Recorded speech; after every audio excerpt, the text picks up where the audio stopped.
Hello മക്കളെ, അപ്പൊ നമ്മള് ചലനത്തില് പിന്നിൽ എന്ന് പറയുന്ന ചാപ്റ്റർ ആയിരുന്നു പഠിച്ചുകൊണ്ടിരുന്നത്. ആ ചാപ്റ്ററിനകത്ത് നമ്മൾ എന്തൊക്കെ കാര്യങ്ങളായിട്ട് വരെ പഠിച്ചിട്ട് എത്തിയിട്ടുള്ളത്? നമ്മൾ വിവിധ തരം ചലനങ്ങളെ പറ്റി പഠിച്ചു, അസ്ഥികളെ പറ്റി പഠിച്ചു, സന്ധികളെ പറ്റി പഠിച്ചു, പേശികളെ പറ്റി പഠിച്ചു, അസ്ഥികൾക്ക് ഉണ്ടാവുന്ന അസുഖങ്ങളെ പറ്റി പഠിച്ചാണ് നമ്മൾ ലാസ്റ്റ് സെഷൻ വൈൻഡപ്പ് ചെയ്തിട്ടുണ്ടായിരുന്നത്.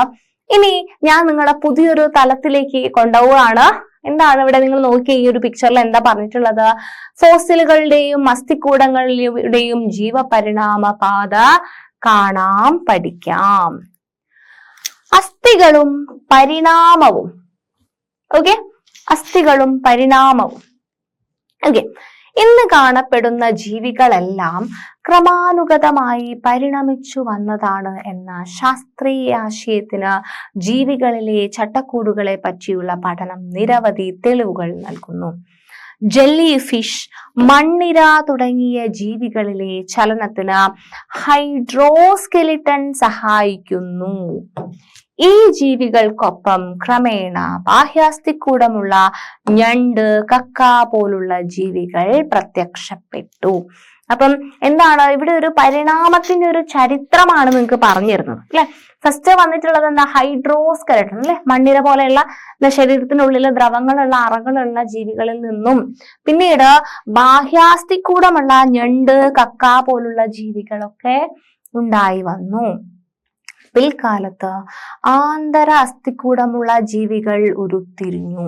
അപ്പം അതിനും ശേഷം അല്ലെ, ഏറ്റവും ആദ്യം ഹൈഡ്രോസ്കെലട്ടൺ വന്നു, പിന്നെ കുറച്ചു കാലം ബാഹ്യാസ്ഥികൂടം ഉള്ളതും ഹൈഡ്രോസ്കെലട്ടണും ഉണ്ടായിരുന്നു. അതിനും ശേഷം എന്ത് വന്നു?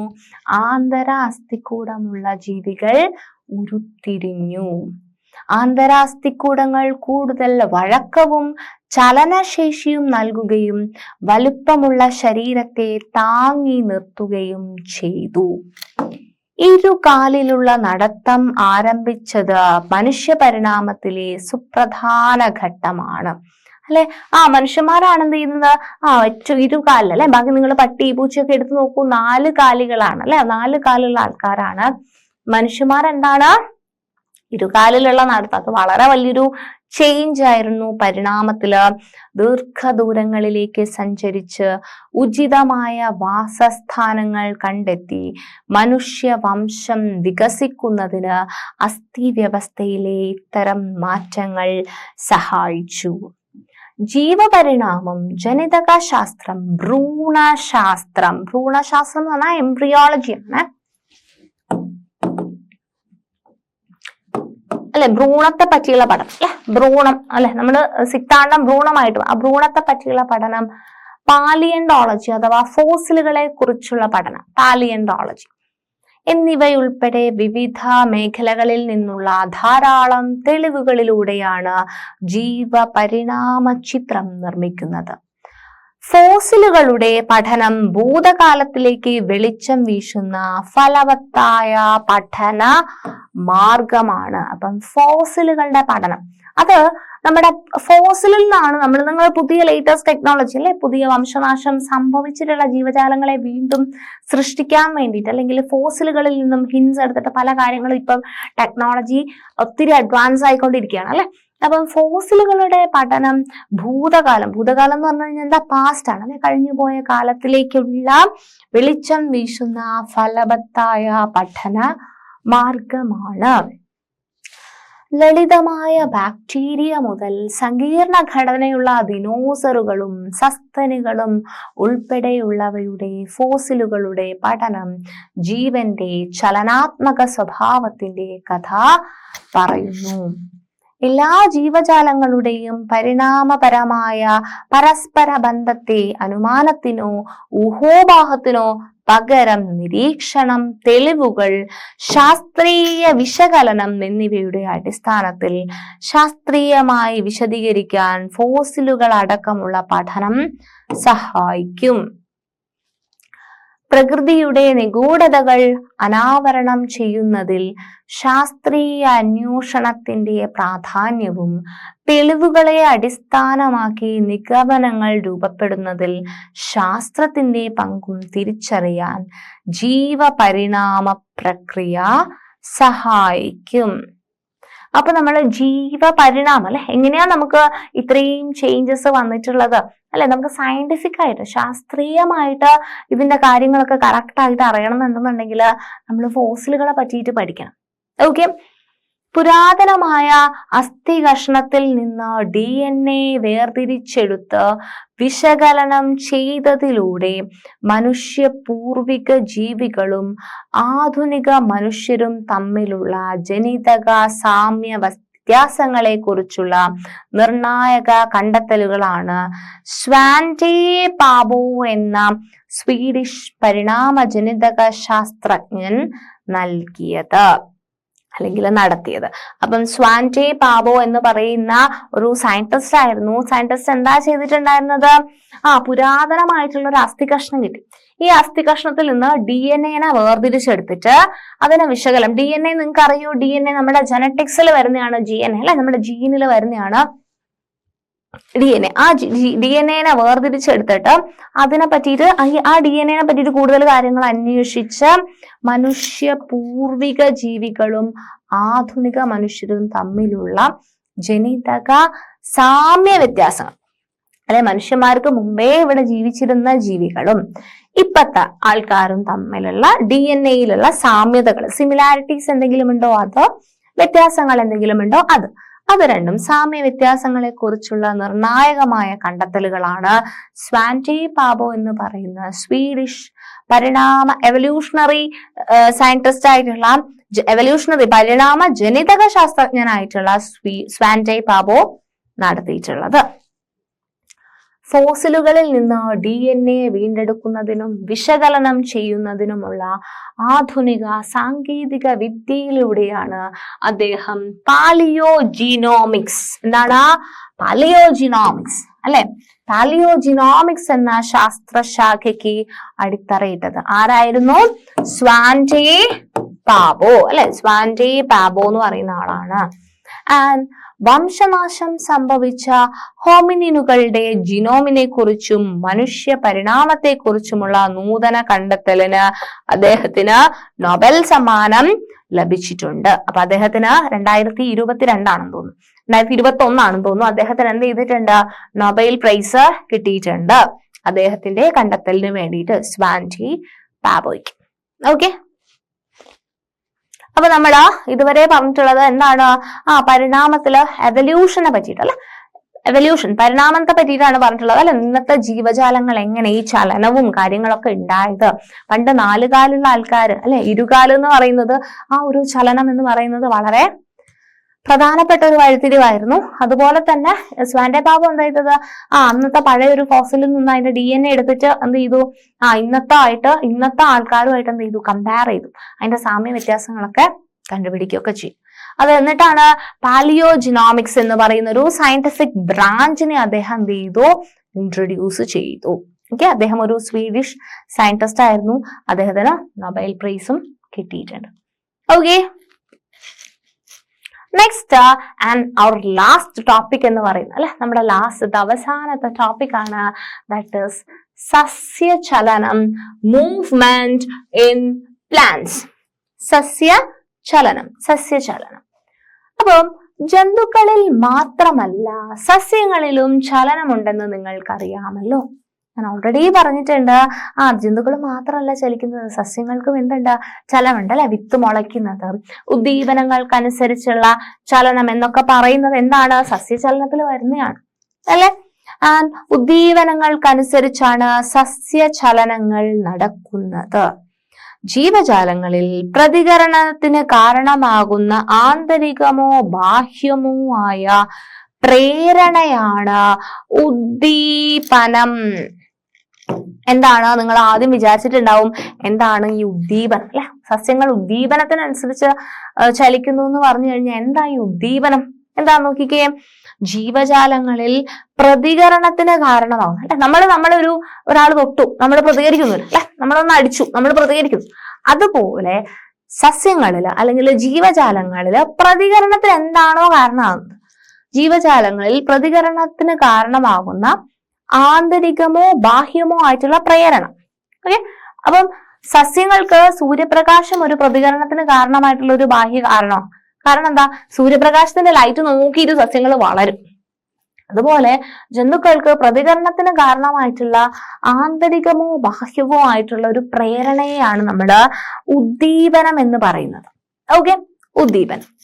ജീവജാലങ്ങളിൽ പ്രതികരണത്തിന് കാരണമാകുന്ന ആന്തരികമോ ബാഹ്യമോ ആയ പ്രേരണയാണ് ഉദ്ദീപനം. എന്തൊക്കെ ഉദ്ദീപനങ്ങളാണ്? ഈ ഉദ്ദീപനങ്ങളെ പേരുകള് നിങ്ങള് മസ്റ്റായിട്ടും പഠിച്ചിരിക്കണം. പ്രകാശം, ജലം, ഭൂഗുരുത്വം, സ്പർശം, രാസവസ്തുക്കൾ മുതലായവ സസ്യചലനത്തിനിടയാക്കുന്ന ഉദ്ദീപനങ്ങളാണ്. ഏതൊക്കെയാണ് സസ്യചലനങ്ങൾക്ക് ഇടയാക്കുന്ന ഉദ്ദീപനങ്ങൾ എന്ന് പറയുന്നത്? പ്രകാശമുണ്ട്, ജലമുണ്ട്, ഭൂഗുരുത്വം അല്ലെ, പ്രകാശം, ജലം, ഭൂഗുരുത്വം, സ്പർശം അല്ലെ, തൊടുന്നത് അല്ലെ, രാസവസ്തുക്കൾ, പലതരം കെമിക്കൽസ് ഒക്കെ സസ്യചലനത്തിന് ഇടയാക്കുന്ന പലതരം ഉദ്ദീപനങ്ങളിൽ പെടുന്നവയാണ്. നമുക്കിതൊന്ന് ജസ്റ്റ് ഒന്ന് ഡീറ്റെയിൽ ആയിട്ട് നോക്കിയിട്ട് പോവാം. സോ നിങ്ങൾ നോക്കിയേ, തൊടുന്നത് എന്ന് പറഞ്ഞു കഴിഞ്ഞാൽ ഈ ചെടി കണ്ടോ, ഇതിങ്ങനെ വള്ളി ഇങ്ങനെ പടർന്ന് പോകുന്നു അല്ലെ, ഒരു മരത്തിന്റെ മുകളിൽ അല്ലെങ്കിൽ ഒരു സാധനം വെച്ച് കൊടുത്തിട്ടുണ്ട് ഇത് പടരാൻ വേണ്ടിയിട്ട്. അപ്പൊ ഇതിനെ തൊട്ടാണ് ഇത് വളരുന്നത് അല്ലെ. ഇതിന് തൊടാനൊന്നും ഇല്ലെങ്കിൽ ഇത് വളരൂല. ഓക്കെ, ഇതിന് വള്ളിക്ക് ഇങ്ങനെ തൊട്ടേ വളരാൻ പറ്റുള്ളൂ. അപ്പൊ അതൊരു ടൈപ്പ് ഓഫ് ഉദ്ദീപനമാണ്. നമ്മൾ ഇതുപോലെ തന്നെ നമ്മൾ തൊട്ടാവാടീനെ തൊട്ട് കൊടുത്തു, എന്ത് ചെയ്തു? തൊട്ടാവാടി വാടിപ്പോയി അല്ലെ. തൊട്ടാൽ വാടി എന്ന് തന്നെയാണ് അതിന്റെ പേര് അല്ലെ. തൊട്ടാ അപ്പൊ തന്നെ വാടും. അങ്ങനെ ഒരുപാട് കാര്യങ്ങൾ. അപ്പം സസ്യങ്ങൾക്ക് അപ്പം മൂവ്മെന്റ് പലതരത്തിലെ വളരുന്ന ചിത്രങ്ങളാണ് അല്ലെ. സസ്യങ്ങൾ വളരുന്നുണ്ട് എന്നൊക്കെ കാണിക്കുന്ന പിക്ചേഴ്സ് നമ്മൾ കണ്ടു. സോ ഇനി നമ്മൾ നോക്കുന്നത് സസ്യത്തിന്റെ വിവിധ തരത്തിലുള്ള ചലനങ്ങളാണ്. ഓക്കെ, വിവിധ തരം സസ്യ ചലനങ്ങൾ. അതിനകത്ത് സസ്യചലനത്തെ മെയിൻ ആയിട്ട് രണ്ടായിട്ടാണ് തരംതിരിച്ചിട്ടുള്ളത്. ഒന്ന് ട്രോപിക ചലനം, രണ്ട് നാസ്തിക ചലനം. Tropic movement and nastic movement. ട്രോപിക ചലനവുമുണ്ട്, നാസ്തിക ചലനവുമുണ്ട്. എന്താ ട്രോപിക ചലനം, എന്താ നാസ്തിക ചലനം? വാക്കുകൾ വളരെ പ്രധാനപ്പെട്ടതാണ്. ട്രോപിക ചലനവും പ്രധാനമാണ്, നാസ്തിക ചലനവും പ്രധാനമാണ്. അപ്പം ട്രോപിക ചലനം എന്ന് പറഞ്ഞു കഴിഞ്ഞാല് ഉദ്ദീപന ദിശയ്ക്കനുസരിച്ചുള്ള ചലനം. നമ്മുടെ ഉദ്ദീപനത്തിന്റെ ദിശ ഏതാണോ ആ ദിശയിലേക്ക് എന്നാ പോകുന്നുണ്ടെന്നുണ്ടെങ്കിൽ അതിനെ പറയുന്ന പേരാണ് ട്രോപിക ചലനം എന്ന് പറയും.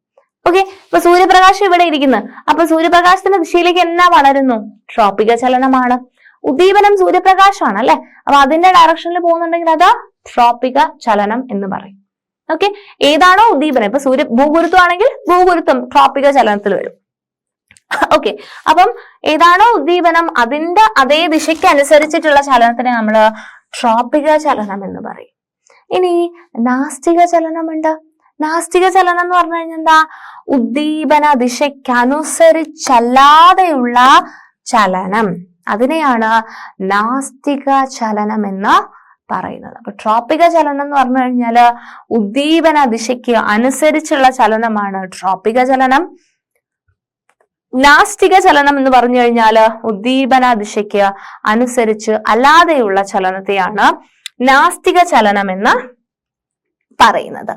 നമുക്ക് ഇവിടെ ട്രോപിക ചലനത്തിന് കുറെ എക്സാമ്പിൾസ് അല്ലെങ്കിൽ കുറച്ചധികം എക്സാമ്പിൾസ് തന്നിട്ടുണ്ട്. നോക്കിക്കേ, പ്രകാശ ട്രോപിക ചലനം ഒന്നാമത്തെ സംഭവമാണ്. പ്രകാശ ട്രോപിക ചലനം. പ്രകാശ ട്രോപിക ചലനം.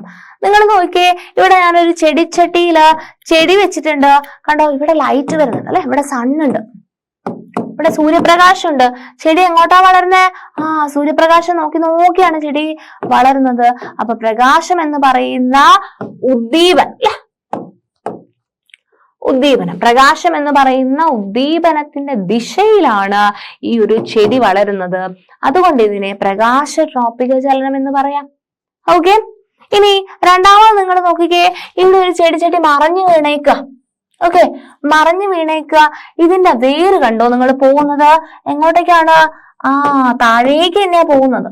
ഓക്കെ, വേര് ചെടിച്ചട്ടി മറിഞ്ഞു പോയാല് ഇതിന്റെ വേര് ഇങ്ങോട്ടേക്കല്ലേ പോകേണ്ടത്? എന്താ വേര് ഇങ്ങോട്ട് പോവാത്തെ? വേറെന്താ ഇങ്ങോട്ട് പോകാതെ നേരെ താഴേക്ക് തന്നെ വളരാൻ നോക്കുന്നത്? വേര് താഴേക്കല്ലേ വരുന്നത്? എന്തുകൊണ്ടാണ്? ഇവിടെ ഒരു ട്രോപികം അല്ലെങ്കിൽ ഇവിടെ ഒരു ഉദ്ദീപനമുണ്ട്. എന്താണ് ഇവിടുത്തെ ഉദ്ദീപനം? ഭൂഗുരുത്വം എന്ന് പറയുന്ന ഉദ്ദീപനം അവിടെ ഉണ്ട്.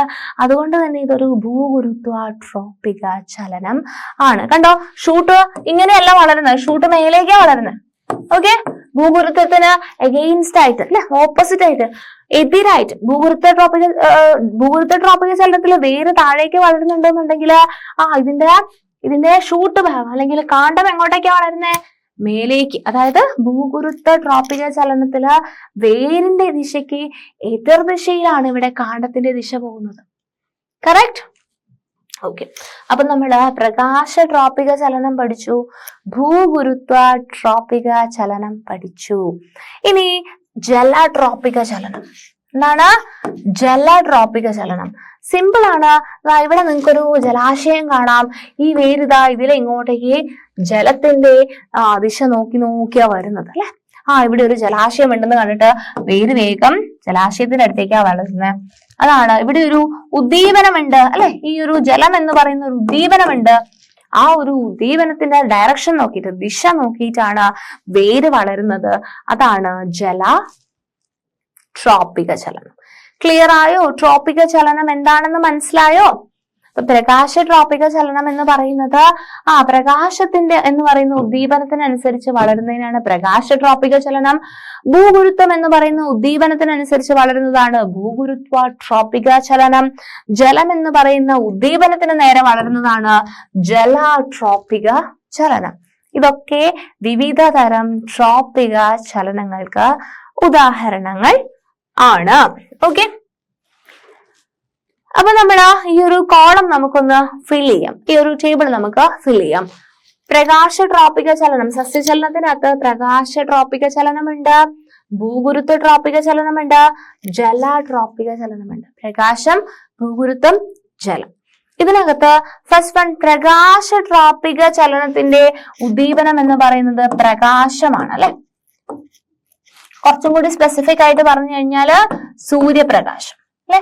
പ്രകാശ ട്രോപിക ചലനത്തിന്റെ ഉദ്ദീപനം എന്ന് പറയുന്നത് എന്താണ്? സൂര്യപ്രകാശമാണ്. പ്രകാശ ട്രോപിക ചലനത്തില് കാണ്ഡത്തിന്റെ ചലനദിശ എന്താണ്? ഉദ്ദീപനത്തിന്റെ ദിശയിൽ തന്നെയാ അല്ലെ. പ്രകാശം എവിടെയാണോ വരുന്നത് അതേ ദിശയിൽ, ഉദ്ദീപനത്തിന്റെ അതേ ദിശയിൽ അല്ലെ.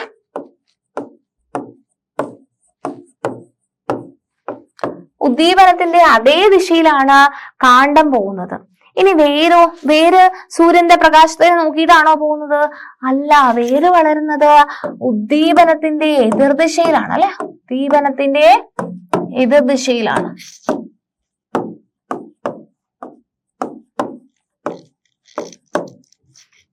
അപ്പൊ പ്രകാശ ട്രോപിക ചലനത്തില് ഉദ്ദീപനം പ്രകാശമാണ്, കാണ്ഡത്തിന്റെ ചലനദിശ ഉദ്ദീപനത്തിന്റെ അതേ ദിശയിൽ തന്നെയാണ്, വേരിന്റെ ചലനദിശ ഉദ്ദീപനത്തിന്റെ എതിർദിശയില് ആണ്. രണ്ടാമത്തത് ഭൂഗുരുത്വ ട്രോപിക ചലനത്തിന്റെ ഉദ്ദീപനം ഭൂഗുരുത്വം തന്നെയാണ് അല്ലെ. ഭൂഗുരുത്വമാണ്. ഇതില് ഭൂഗുരുത്വ ട്രോപിക ചലനത്തില് വേര് ഭൂഗുരുത്വത്തിന്റെ അതേ ദിശയിൽ പോകും അല്ലെ. ഉദ്ദീപനത്തിന്റെ അതേ ദിശയിൽ. ഉദ്ദീപനം ഇവിടെ ഭൂഗുരുത്വമാണ്. അപ്പം ഉദ്ദീപനത്തിന്റെ അതേ ദിശയിലാണ് വേര് പോകുന്നത്. കറക്റ്റ്? ഉദ്ദീപനത്തിന്റെ അതേ ദിശയിൽ. ഇനി കാണ്ഡം എങ്ങോട്ടേക്കാ പോകുന്നേ? കാണ്ഡം എങ്ങോട്ടേക്കാ പോകുന്നത്? യെസ്, ഉദ്ദീപനത്തിന്റെ എതിർദിശയിൽ അല്ലെ.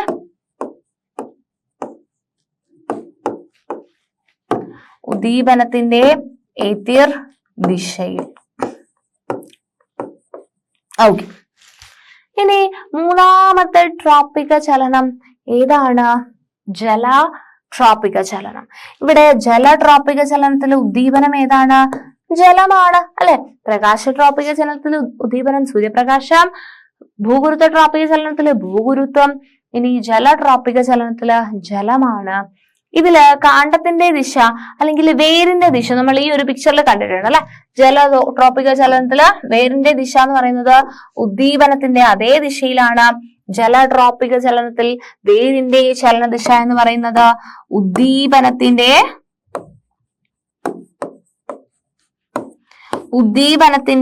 അതേ ദിശയിലാണ് അല്ലെ. ജലട്രോപിക ചലനത്തിന് ശരിക്കും പറഞ്ഞു കഴിഞ്ഞാല് കാണ്ഡത്തിന്റെ ചലനദിശ ഉദ്ദീപനവുമായിട്ട് വലിയൊരു ബന്ധം ഇല്ല. പക്ഷേ ഉദ്ദീപനത്തിന്റെ അതേ ദിശയിൽ വേര് പോകുന്നത് കൊണ്ട് നമുക്ക് ഉദ്ദീപനത്തിന്റെ എതിർ ദിശയിൽ നിന്ന് നമുക്ക് ജലട്രോപിക ചലനത്തില് എഴുതാൻ പറ്റും. വലിയൊരു ബന്ധം ഇതിലെ കാണ്ഡവുമായിട്ട് ജലട്രോപിക ചലനത്തിന് പൊതുവെ ഇല്ല. ഉദ്ദീപനത്തിന്റെ എതിർ ദിശയിൽ നിങ്ങൾ ആ ഒരു കാര്യം നിങ്ങൾ മനസ്സിലവിടെ വെക്കുക കേട്ടോ. സോ ഇതാണ് നമുക്ക് ട്രോപിക ചലനത്തെ പറ്റി നമ്മൾ ഇതുവരെ മനസ്സിലാക്കിയ ധാരണ വെച്ചിട്ടാണ് നമ്മൾ ഈ ഒരു ടേബിൾ നമ്മൾ കംപ്ലീറ്റ് ചെയ്തത്. 3 തരത്തിലുള്ള ട്രോപിക ചലനങ്ങള്: പ്രകാശ ട്രോപിക ചലനം, ഭൂഗുരുത്വ ട്രോപിക ചലനം, ജല ട്രോപിക ചലനം. പ്രകാശം അവിടെ ഉദ്ദീപനത്തിന്റെ അതേ ദിശയിലെ കാണ്ഡം, ഉദ്ദീപനത്തിന്റെ എതിർ ദിശയിലെ വേര്. ഭൂഗുരുത്വത്തില് ഉദ്ദീപനത്തിന്റെ എതിർ ദിശയിലെ കാണ്ഡം, ഉദ്ദീപനത്തിന്റെ അതേ ദിശയിലെ വേര്. ജലട്രോപിക ചലനത്തില് ഉദ്ദീപനത്തിന്റെ എതിർ ദിശയിലെ കാണ്ഡം, ഉദ്ദീപനത്തിന്റെ അതേ ദിശയിലെ വേര്. അപ്പൊ ഇതാണ് ട്രോപിക ചലനത്തെ പറ്റിയിട്ട് പറയാൻ വേണ്ടിയിട്ട് ഉള്ളത്. നെക്സ്റ്റ് നമുക്ക് സ്പർശ ട്രോപിക ചലനമുണ്ട്. സ്പർശ ട്രോപിക ചലനം ഞാൻ നേരത്തെയും പറഞ്ഞു തന്നാണ്. ഈ ചെടിക്ക് എപ്പോഴും ഒരു സ്പർശം അല്ലെ. ഇതിനെങ്ങനെ മരത്തിനെങ്ങനെ തൊട്ടാണ് അത് വളരുന്നത്. അതാണ് സ്പർശ ട്രോപിക ചലനം എന്ന് പറയുന്നത്. ഇനി രാസട്രോപിക ചലനമുണ്ട്. പോളൻ ട്യൂബ് ഇവിടെ ചെടികളിൽ നിങ്ങൾ ഇത് പഠിച്ചിട്ടുണ്ട് അല്ലെ. പോളൻ ട്യൂബ് ഇങ്ങോട്ടേക്ക് വരുന്നത് അല്ലെ. ഇവിടെ എന്താണ് സ്ത്രീകളുടെ മെയിൽ വേർഷൻ ഫീമെയിൽ എങ്ങനെ കാണാൻ വേണ്ടിയിട്ട് വരുന്ന അല്ലെങ്കിൽ മീറ്റ് ചെയ്യാൻ വേണ്ടിയിട്ട് വരുന്നത് കണ്ടോ.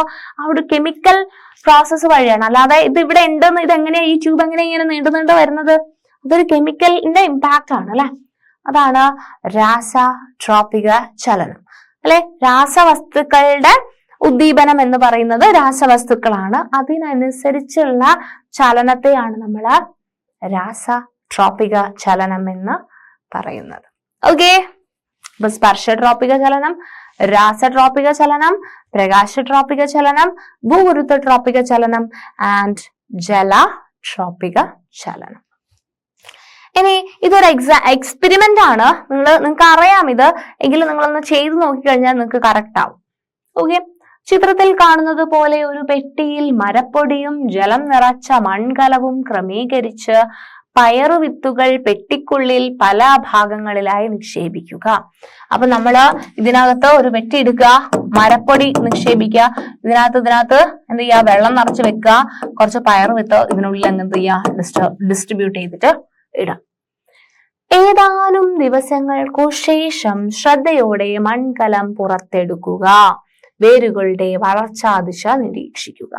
പിന്നീട് മൺകലം പുറത്തെടുത്ത് നോക്കിക്കഴിഞ്ഞാൽ നിങ്ങൾക്ക് മനസ്സിലാവും ഈ വേരുകളെല്ലാം എങ്ങോട്ടേക്കാ പോകുന്നത്? ജലത്തിന്റെ ദിശയിലേക്ക് തന്നെയാണ് അല്ലെ. കമിഴ്ന്നൊക്കെയുള്ള വേരുകളാണെങ്കിൽ ഇതിൽ ഇങ്ങോട്ടേക്ക് തന്നെയാണ് ഇത് ഫോക്കസ് ചെയ്യുന്നത്. എല്ലാരും ജലം എന്ന് പറയുന്ന ഒരു ഉദ്ദീപനം അല്ലെ, ജലം എന്ന് പറയുന്ന ഉദ്ദീപനത്തിനനുസരിച്ചിട്ടാണ് ഈ ജലട്രോപിക ചലനമാണ് നിങ്ങൾക്ക് ഈ ഒരു പരീക്ഷണം ചെയ്തു കഴിഞ്ഞു കഴിഞ്ഞാൽ മനസ്സിലാക്കാൻ വേണ്ടിയിട്ട് പറ്റുന്നത്. ജലട്രോപിക ചലനം. നെക്സ്റ്റ്, തൊട്ടാവാടി ചെടിയിൽ നിങ്ങൾ തൊട്ടു നോക്കിയിട്ടുണ്ടോ? ഉണ്ടോ? ആരെങ്കിലും തൊട്ടു നോക്കിയിട്ടുണ്ടോ? തൊട്ടാവാടി എന്ന് പറയുന്ന പേര് പോലെ തന്നെ എന്താണ്, തൊട്ടാവാടി ചെടിയുടെ ഇലയുടെ ചലനം എപ്രകാരമാണ്? ഇത് ഏത് തരം ചലനമാണ്? ഇത്തരം ചലനങ്ങളുടെ പ്രത്യേകത എന്താണ്? തൊട്ടാവാടിയുടെ ഇല നമ്മൾ തൊടുന്നു, അപ്പൊ തന്നെ വാടുന്നു അല്ലെ, തൊട്ടാൽ വാടും അല്ലെ. അതിന് ഏതെങ്കിലും ഡയറക്ഷൻ ഉണ്ടോ? ഇന്ന ഡയറക്ഷനിലാണ് തൊട്ടാവാടിയുടെ ഇല വാടുക എന്നുണ്ടോ?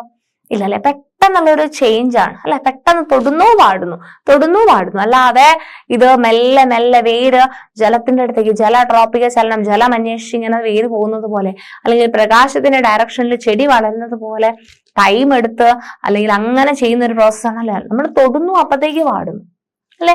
അതാണ് തൊട്ടാവാടിയുടെ ഒരു പ്രത്യേകത എന്ന് പറയുന്നത്. അങ്ങനെ ഉള്ള ചലനങ്ങളെയാണ് നമ്മൾ നാസ്തിക ചലനം എന്ന് പറയുന്നത്. എന്താണ്? ഉദ്ദീപന ദിശയിലല്ലാതെ, ഉദ്ദീപനത്തിന്റെ പങ്കില്ലാതെ ചെയ്യുന്ന ചലനത്തിനെയാണ് നമ്മൾ എന്ത് പറയാ?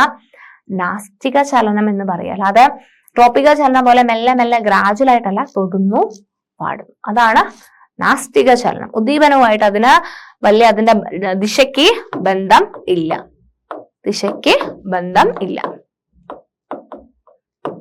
അതാണ് നാസ്തിക ചലനം എന്ന് പറയുന്നത്.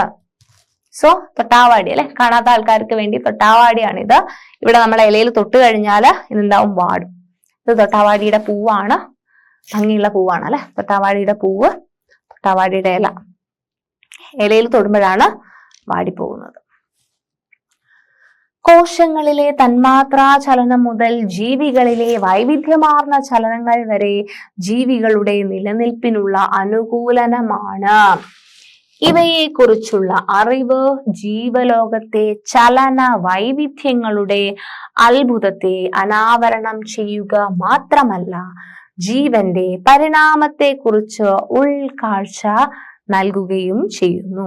ചലനം എന്ന് പറയുന്ന ഒരു സംഭവം അല്ലെ, മൂവ്മെന്റ്, അതിനെ പറ്റിയുള്ള പഠനം നമുക്ക് ഒത്തിരി നോളജ് അല്ലെ, ജീവന്റെ പരിണാമത്തെ കുറിച്ച് അല്ലെ, എങ്ങനെയാണ് നമ്മൾ എങ്ങനെ നമ്മളായി എന്നുള്ളൊരു ആൻസറും കൂടിയാണ് നമുക്ക് തരുന്നത്. പരിണാമ പ്രക്രിയ മാറിക്കൊണ്ടിരിക്കുന്ന ചുറ്റുപാടുകളോട് പൊരുത്തപ്പെടാൻ ജീവിവർഗങ്ങളെ സഹായിക്കുന്നു. നിരന്തരം ഉയർന്നു വരുന്ന പ്രശ്നങ്ങളെ നേരിടുന്നതിന് സമൂഹവും പരിവർത്തനാത്മക ചലനങ്ങൾക്ക് വിധേയമാകേണ്ടത് ഉണ്ട്. നിലനിൽപ്പിനും പുരോഗതിക്കും കൂടുതൽ നീതിയുക്തമായ ലോകത്തെ പിന്തുടരാനും ഈ ചലനങ്ങൾ സഹായിക്കും. ഇത്രയുമാണ് നമുക്ക് നമ്മുടെ ഈ ഒരു ചാപ്റ്റർ അല്ലെ, ചലനത്തിനു പിന്നിൽ എന്ന് പറയുന്ന ഈ ഒരു ചാപ്റ്ററിൽ പഠിക്കാനുണ്ടായിരുന്നത്. അപ്പൊ നമ്മൾ ഈ ഒരു ഫൈനൽ സെഷന്റെ അകത്ത് എന്തൊക്കെ കാര്യങ്ങളാ മക്കളെ പഠിച്ചു വന്നിട്ടുള്ളത്? ജീവികളെ പറ്റിയിട്ട് പഠിച്ചിട്ടുണ്ടായിരുന്നു. ഫസ്റ്റ് നമ്മൾ പരിണാമത്തെ പറ്റിയിട്ടാണ് പഠിച്ചിട്ടുണ്ടായിരുന്നത്. ഫോസിലുകളെ പറ്റിയിട്ടുള്ള പഠനത്തെ പറ്റി പറഞ്ഞു. സ്വാൻറ്റെ പാബോയെ പറ്റി പറഞ്ഞു അല്ലെ, സ്വാൻറ്റെ പാബോയെ പറ്റി പറഞ്ഞു. അദ്ദേഹത്തിന് എന്ത് കിട്ടി? നോബൽ പ്രൈസ് കിട്ടി. പാലിയോ ജിനോമിക്സ് എന്ന് പറയുന്ന ഒരു സയന്റിഫിക് ബ്രാഞ്ചിന്റെ അടിത്തറയ്ക്ക് അദ്ദേഹമാണ് വഴിയൊരുക്കിയത് എന്ന് പറഞ്ഞു. പിന്നീട് നമ്മൾ പറഞ്ഞത് സസ്യചലനത്തെ പറ്റിയിട്ടായിരുന്നു.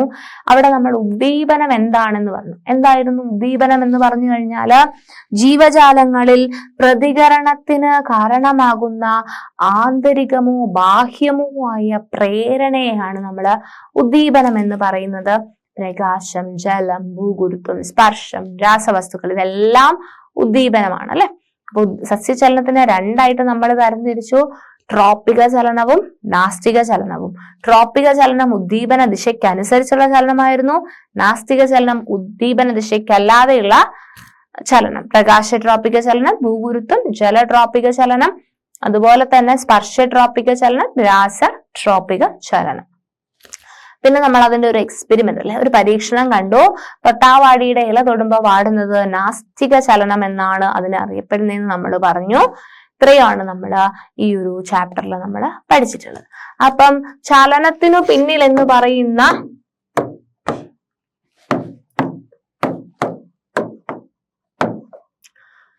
ഇതിൽ എന്തൊക്കെയാണ് നമ്മൾ പഠിച്ചത്? ഫസ്റ്റ് നമ്മൾ ഏറ്റവും ആദ്യം നമ്മൾ എന്താ പഠിച്ചിട്ടുള്ളത്? വിവിധ തരം ജീവികളിലെ ചലനം, വിവിധതരം ജീവികളിലെ ചലനം, മനുഷ്യനിലെ ചലനം,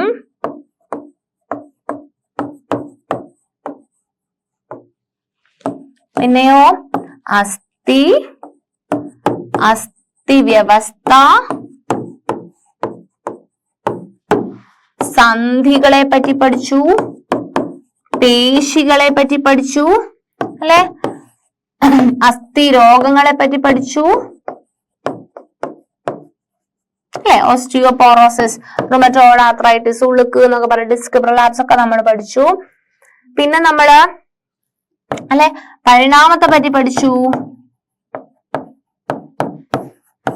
സസ്യ ചലനത്തെ പറ്റി അല്ലെ. ട്രോപ്പിക ചലനവും നാസ്തിക ചലനവും അല്ലെ. ട്രോപ്പിക ചലനം,